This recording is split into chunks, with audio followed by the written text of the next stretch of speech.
Sorry তাহলে ভুল করে আমার নামটা কইয়া লাইছি। লতিকা আজকে আমার জন্মদিন, দাওয়াত দিলাম আজ, ঠিক আছে? তোর মতো ফকিনি বসে আমি যে থালো বসন মাছবো, বেশি দিন আমার অপমান করলে আজকে আমি কষ্ট পাই না।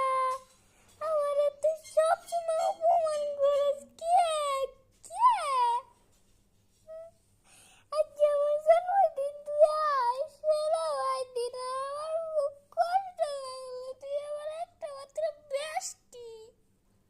আচ্ছা ঠিক আছে, এত যখন বিড়ালের মতো শুয়ে শুয়ে কান্নাকাটি করছিস, আমি দাঁড়া রেডি হয়ে আসছি। কিরো বাদাম মিললো, বাদাম মি দেখ তো আমার এই লুকটাতে কেমন লাগতেছে। বাদাম মিললো, বাদাম মি। হ্যাঁ, আজকে আমি তার সেই সুন্দরী ফর্সা বড় বড় দাঁড়িয়ে বাইরে আজকে আমি পছন্দ করাইলাম রে লতিফা।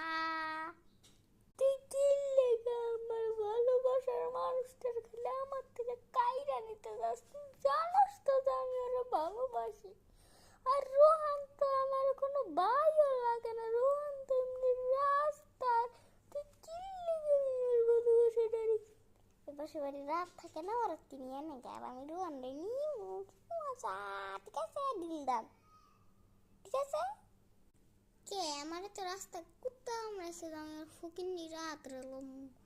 ও আচ্ছা, বুঝতে পারছি। আমার এত সুন্দর করে সাইজাইছি দেখে, এত সুন্দর কানের দুল পরছি দেখে তোমার একটা হিংসা উঠতে আছে, তাই না? বুঝছি বুঝছি, গরিব গন্না এটি সারাটা জীবন থুবার মতো থাইকে যায়। যত সুন্দর আমি রোহান রানিব, মানে রোহান কত সুন্দর ফর্সা। আচ্ছা রোহান একটা ডাক দে, তা আমি ওর লাগে ব্রেকআপ করে দিলাম। ডাক দে।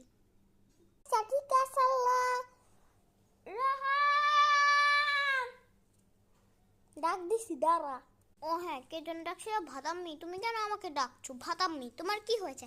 আরে এত সুন্দর মেয়ে ভাদাম্মি তুমি কোথায় পেলে? হ্যাঁ চলো বেব, আমরা আজকে রাত্রে ডিনার করতে যাই আর হোস্টেলে তো চলবে। চলো জান। উফ রোহান, তুমি এমন খুব রোমান্টিক। আচ্ছা তোমার ভাই রাতটা ছিল যে এখানে যে একটা নীল দাগ আছে, ওকে একটু দাগ দাও না রোহান।